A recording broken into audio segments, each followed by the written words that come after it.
Iran की nuclear facilities पर हमले शुरू हुए तो हमें अंदेशा था कि कुछ तो बिगड़ने वाला है। देखिए, अमेरिका इजराइल परमाणु हमला करना इसलिए चाह रहे हैं, उनके दिमाग में प्लान इसलिए है क्योंकि उनका प्लान सिर्फ इतना था कि हम ईरान के जो सुप्रीम लीडर हैं उनको शहीद कर देंगे और बात वहां खत्म हो जाएगी, रिजीम गिर जाएगी। लेकिन ऐसा बिल्कुल नहीं हुआ। अब इसके बाद अमेरिका इजराइल के पास जो हथियार थे वो इतने नहीं हैं कि वो सारे ईरान पर झोंक दें, क्योंकि अमेरिका इजराइल ने पूरे दुनिया में कई जगह जंग छिड़ी हुई है।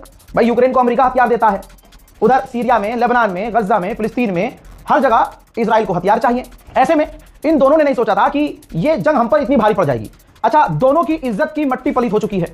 आप देख रहे हैं डोनाल्ड ट्रंप बौखलाया हुआ है, वो रोज सुबह 7 बजे आके ऐलान कर देता है हम जीत गए हैं। 15 दिन से हर दिन ऐलान कर रहा है, लेकिन पूरी दुनिया के अखबार, उस मुल्क के इजराइल और अमेरिका के अखबार खुद लिख रहे हैं कि अमेरिका हार चुका है, इजराइल का मोसाद फेल हो चुका है, नेतन्याहू की सरकार बेकार साबित हुई है, उनके गोल उनको अचीव नहीं हुए हैं। ये बात बिल्कुल क्लियर है। अब उनके पास बचा क्या? आप माफ कीजिएगा, आप सोच नहीं पाएंगे ये, लेकिन अगर आप इजराइल की साइड हो या आप इजराइल में हो तो आप उस शैतान की नियत से सोचो कि जिसकी इज्जत बहुत बनी हुई थी कि अरे बाप रे बाप, हम तो बहुत तुर्रम खां हैं, हमसे बड़ा कोई नहीं है। अमेरिका और इजराइल की ये मानसिकता है।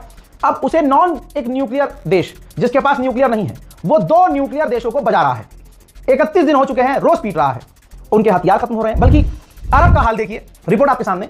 अरब ने इतने ज्यादा इंटरसेप्टर इस्तेमाल कर लिए कि उनके पास, अब टोटल राउंड फिगर बताऊं, उनके पास सिर्फ 400 इंटरसेप्टर बचे हैं। आप समझ रहे हैं? इंटरसेप्टर सिर्फ पूरे गल्फ में 400 बचे हैं, तो कितनी मिसाइलें रोक लेंगे ये? आप समझ रहे हो? तो सारे के सारे ईरान के आगे कमजोर पड़ गए। तो इनका अब अमेरिका और इजराइल के पास सबसे बड़ा हथियार क्या है? परमाणु। ये सामने से अटैक नहीं करेंगे, धोखे से परमाणु। कैसे करेंगे? प्लान बता रहा हूं, ये हो सकता है। ये ईरान के न्यूक्लियर फैसिलिटी पर इजराइल हमला कर रहा है, अमेरिका नहीं कर रहा है, वो करवा रहा है। अब अगर ये ईरान की न्यूक्लियर फैसिलिटी पर हमला करेंगे तो ईरान की जो न्यूक्लियर फैसिलिटी है उससे रेडिएशन लीक होना शुरू हो जाएगा, केमिकल लीक होगा। अभी तो IAEA ने कहा है कि फिलहाल रेडिएशन लीक नहीं हो रहा है, लेकिन एक ही जगह पर बार बार हमले होंगे तो रेडिएशन लीक हो सकता है। तो ये अपना परमाणु ना दाग करके ईरान के अंदर ही ऐसा बिना परमाणु दागे उसका यूरेनियम, उसका केमिकल इस तरह से लीक करवा सकते हैं कि ईरान बहुत बड़ी मुसीबत में फंस जाए।